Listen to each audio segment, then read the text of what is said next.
الله الرحمن الرحيم marka hore ilaahay ayaa mahad leh noo fududeeyay dhammaan hawlihii qaranku noo idmaday inaan si fudud u qabanno waxaan saaka lagu wargelinayaa haddii la yiraahdo iyadoo la fulinayo amarkii guddiga sare ee xanuunkan ee qarniga ee adduunyada halikeeyay iyadoo la fulinayo ayaa waxaa la amray in la joojiyo jaadka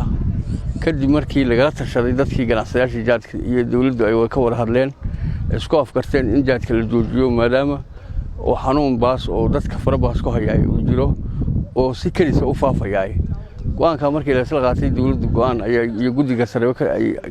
go'aan bay ka qaateen jaadka waa la joojiyay sidaad arkayso dadkii gaadiidka lahaa iyo gaadiid kale fara badan oo xeradan nagu xigtay iyo xeryo kale yaala oo lagu soo qabtay jaadka dadkii iska lahaa ayaa jaadkii soo raray oo soo guray iyadoo ciidanka booliiska waajibkiisii gudanaya iyo shaqadii qaranku idmadayo gudanaya waa laga hortago gaadiidkan iyo kuwo kale oo fara badan iyo kuwo gobolada yaala baa lagu soo qabtay marka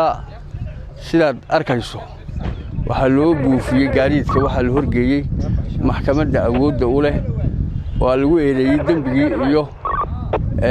jaadkii ay siteen iyo waa lagu eedeeyay maxkamaddu markaa go'aan bay ku riday xukun ah in la wareego jaadka laguma eedeysanaashana la xukun lagu riday gaadiidkan lagu wareego sidaana ciidanka booliiska loogu wareejiyo sidaa daraadeed baa kula wareegnay aanan u buufinay waa mahadsantahay